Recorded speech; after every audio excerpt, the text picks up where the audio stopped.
Hello and welcome. My name is Brejé Williams, and I'm here to present you this week's Bay State Banner Week in Review. Let's start off this week with MassHealth's new plan to tackle food insecurity through healthcare. We all know food is fuel, but for thousands of people in Massachusetts, getting fresh, healthy meals isn't always easy. Now, a new statewide initiative is working to change that. MassHealth has teamed up with Project Bread to launch the Healthcare Partnerships Program, connecting residents with food support through their healthcare providers. Your doctor can now be the link between you and fresh food vouchers, nutrition counseling, and even cooking classes. If you're a MassHealth member with a qualifying medical condition like pregnancy, chronic illness, or frequent ER visits, you could be referred to the program and receive targeted food assistance. The initiative doesn't just hand out temporary aid. It's designed to help people make lasting changes to their diet and overall health. And it's already making an impact. A previous version of this program saw food insecurity drop by nearly 20% in just 6 months. People were eating more fruits and vegetables, staying consistent with their health care, and feeling more confident about their ability to maintain nutritious habits. State leaders say food security is a major social determinant of health. Senator Cindy Friedman put it simply, there is nothing more important than a roof over your head and food on your table. Right after that comes health care. And Representative Ayanna Pressley is backing a larger movement to make Massachusetts the first state to eliminate hunger. The goal is long-term policy changes, better food access, and programs like this that go beyond quick fixes to create real, lasting solutions. Massachusetts is proving that food isn't just food, it's medicine. And with programs like this, thousands of residents are getting the support they need to live healthier, more fulfilling lives. In our next story, one Boston mother turned entrepreneur is bringing her community sensory play, science, and art. Let's chat about the curator of joy who's making magic for the next generation. For Maria McKnight, play isn't just about fun, it's about healing. As a mother in Dorchester, she wanted a space where her child could explore, learn, and grow without having to travel across the city. So in 2018, she created Two Birds, No Stone Sensory, a mobile sensory experience designed to bring interactive, hands-on play for kids of color right in their neighborhoods. But this is more than just arts and crafts. Sensory play is proven to help kids build language skills and cognitive abilities and even manage anxiety. McKnight saw firsthand how powerful this could be during the pandemic when her own child was struggling with extreme anxiety. Through music, colors, textures, and time in nature, she helped her child heal. And now she's bringing those same experiences to the entire community. Last year, she partnered with Roxbury Sunflower Project for a 6-week art series, blending sensory play with cultural traditions. McKnight also has a passion for science and space, which led her to launch the Boston Blackstronauts, a program that introduces kids to space exploration through imaginative, hands-on STEAM activities. McKnight is pushing forward, creating pop-up sensory gardens, gratitude trees, and interactive exhibits in local parks, all aimed at bringing joy and healing to the community. Her advice to other entrepreneurs of color? Find your community. She encourages aspiring business owners to connect with the programs that support entrepreneurs, learn from those who've been there, and never stop believing in the power of their vision. Because for McKnight, this isn't just about art or play. It's about showing kids, especially kids of color, that their dreams are valid, their creativity matters, and that joy is something they deserve to experience every day.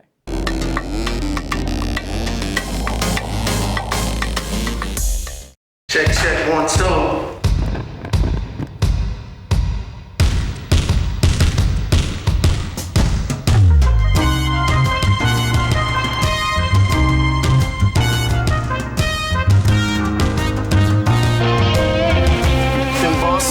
The show goes on every night. Did you book your trip yet?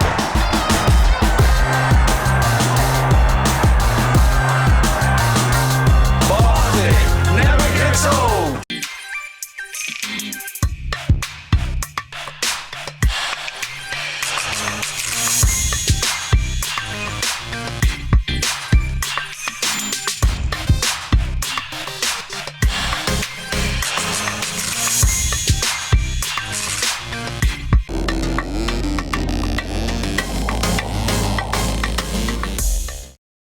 From bringing joy and sensory play to kids in our communities, we turn now to the powerful legacy of someone who fought for mental health and justice differently.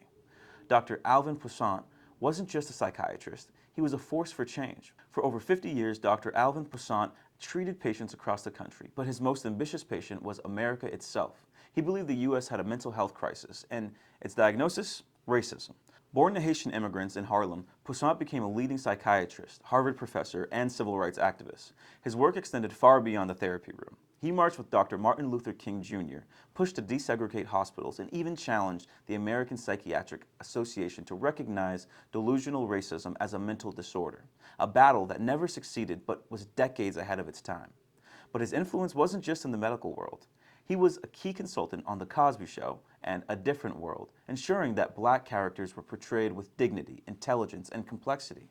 He also worked on Sesame Street, recognizing that fighting racism starts early, before biases can take root in young minds.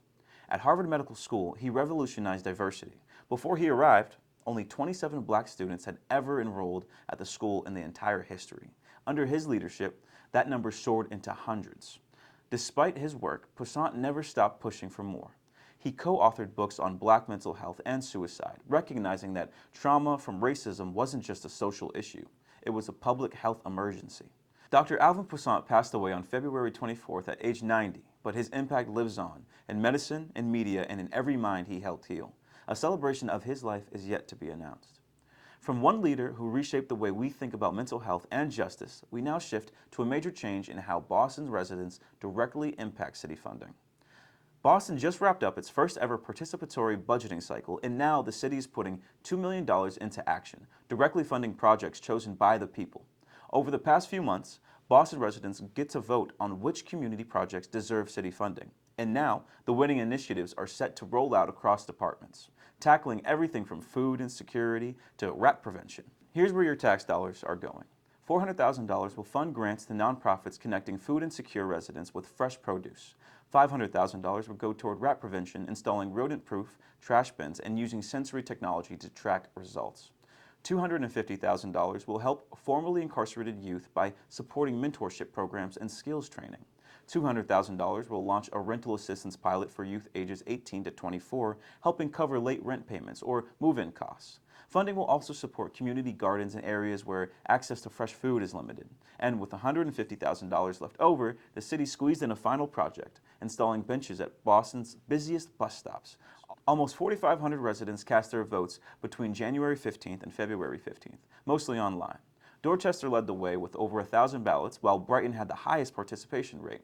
Advocates are already pushing for more funding next year, calling for a 1% of Boston's budget, about $4.6 million, to go directly into participatory budgeting. The next round kicks off in July, so if you want to say and how Boston spends its money, get ready to vote.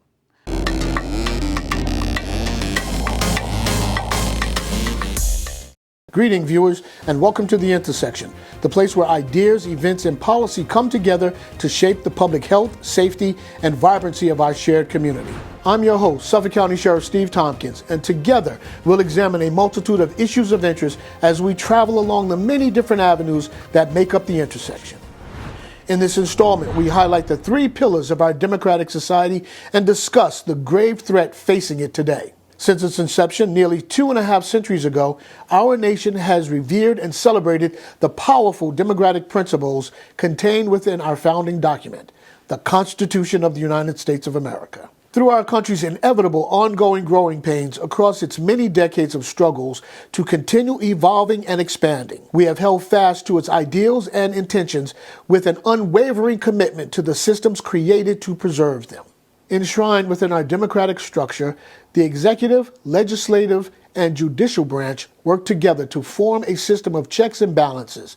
The executive branch, which enforces the laws of the land, consists of the sitting president, their advisors, and a collection of agencies and departments that aid in the execution of this mission. The legislative branch, known more commonly as Congress, is made up of the House and Senate and is responsible for making laws regulating commerce and controlling taxing and spending policy, among several other important duties. Finally, there is the judicial branch, the U.S. Supreme Judicial Court, working alongside the Federal Judicial Center, which acts as the education and research agency for the federal courts. The highest tribunal in the country, the SJC, hears all cases and controversies arising under the Constitution or the laws of the U.S.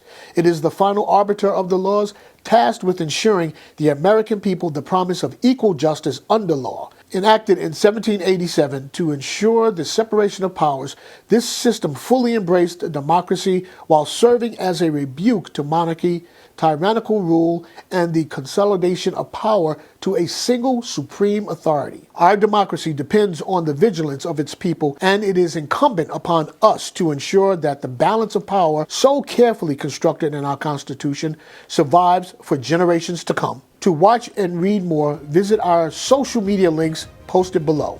Once again, I'm your host, Sheriff Steve Tompkins, and I'll see you the next time at the intersection.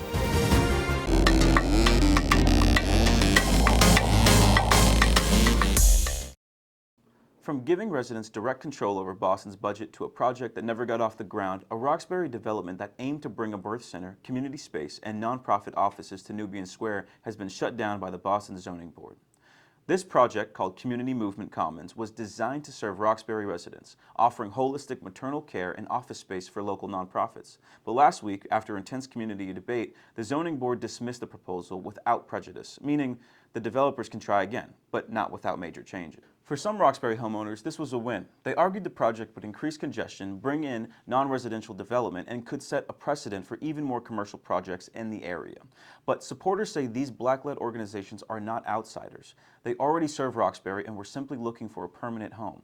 City Councilor Tanya Fernandez Anderson voiced concerns that organizations from outside the neighborhood were trying to dictate Roxbury's needs. But Birth Center founder Nashira Burrell pushed back, calling that claim harmful and misleading. She explained that these nonprofits have deep roots in the community, even if their mailing addresses are in Jamaica Plain, where they could find affordable office space. So what happens next? The development team is regrouping, but zoning officials made it clear that any new plan must be drastically different, which means their vision of a community-driven birth center in Roxbury is now uncertain. Supporters, including Boston Medical Center and state officials, are still backing the project, but without an approved site, the birthing center cannot operate. And for Black maternal health advocates, this fight is far from over. Next up, let's get into sports. Remember the name, Lucas Andrade. The Brockton High School senior is officially one of the fastest high school hurdlers in the country. Andrade shattered the 55-meter indoor hurdles record at the Reggie Lewis Track and Athletics Center, clocking in at 7.22 seconds. That broke his state record from just a week before when he set the mark at 7.29 seconds during the MIAA Meet of Champions. The previous record, it stood for over 30 years. Andrade is now ranked 7th in the nation for this event. His dominance is undeniable. This latest win cements his status as New England's fastest hurdler ever, beating the previous record of 7.26 seconds set in 2005. Andrade says he came into the meet locked in on one goal, breaking that New England record. After crossing the finish line, he looked up and saw that 7.22 seconds on the clock and let out an emphatic yell of victory. He quotes, "It's about challenging myself all the time. I just want to strive for more." His rise in track and field has been meteoric. Coached by John Fidalgo and Bob Connolly, Andrade only started running 3 years ago after watching his friends compete. Fast forward to now, and he's not only a two-time state champion, but a dominant force in multiple events, including the 100 meters and the high jump, where he cleared 6.8. Andrade also led his 4x4 relay team alongside Jared Mighty, Ricardo Pierre, and Abdel Pierre to a top 10 finish at the New England Championship. Next up, the New Balance Nationals on March 16th at Boston Landing. Andrade will compete in the 60-meter hurdles, looking to once again leave his mark on the national stage. In other sports, we have Harvard basketball having a weekend to remember. Both the men's and women's teams picked up huge wins at home, creating a rare double feature of Crimson excellence at Laviette's Pavilion. The men's team pulled off a stunning upset over arch-rival Yale, snapping their 13-game winning streak with a 74-69 victory. Yale had been undefeated in Ivy League play until Harvard stepped in and changed that. This game wasn't just about the scoreboard. It was also a historic coaching battle, as two of the Ivy League's longest-tenured black head coaches, Harvard's Tommy Amaker and Yale's James Jones, went head-to-head once again. Both had led their programs to multiple Ivy League titles, solidifying their legacies in college basketball. Harvard came out on fire, taking a double-digit lead at halftime, but Yale fought back, cutting the lead to just 2 points in the final minutes.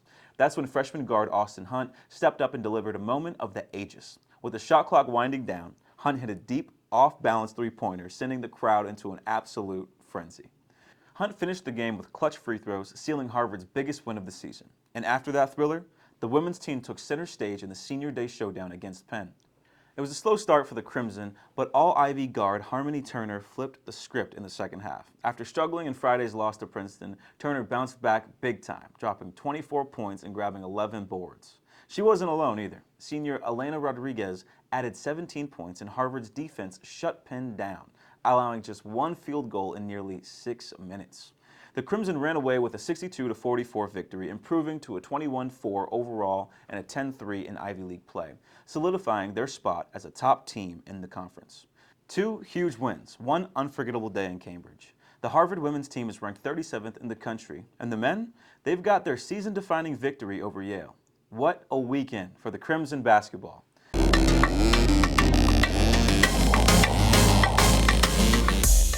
Check, 1, 2.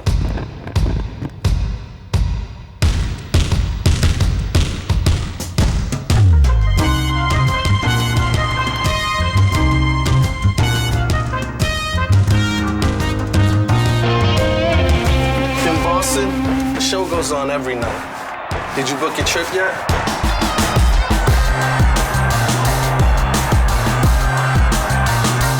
Boston never gets old.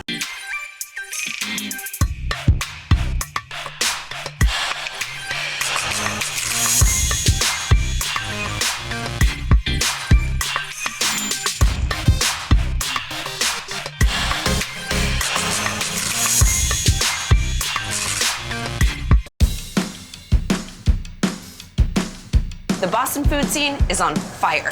There's spicy, dynamic, diverse food here. It's a surprise to visitors that come here. They expect clam chowder and lobster rolls. Yes, we have that, but there's so much more. It's almost unpredictable. Once you're here, you'll see. Things heat up in a hurry. It's like, where's Boston gonna go next? Boston never gets old. Yeah!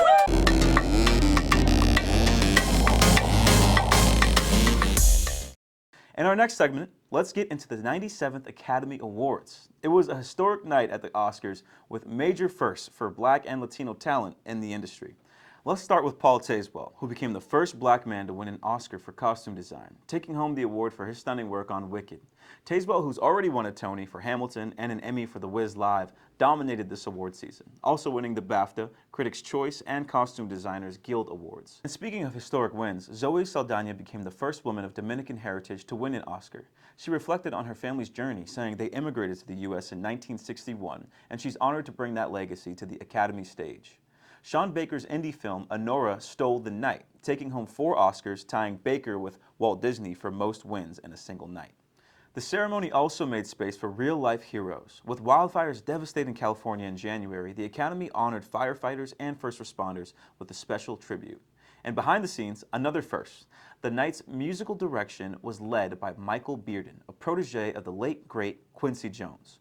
Queen Latifah helped bring that tribute to life, making it a powerful moment for music and film. Having amazing presenters like Whoopi Goldberg, Oprah, Samuel L. Jackson, and Halle Berry, the energy in the room was vibrant. And according to the Academy President Janet Yang, the Oscars are continuing to lean in on diversity and inclusion programs. From a local fight over development to a heartbreaking loss in the music world, the industry is mourning the tragic death of neo-soul legend Angie Stone.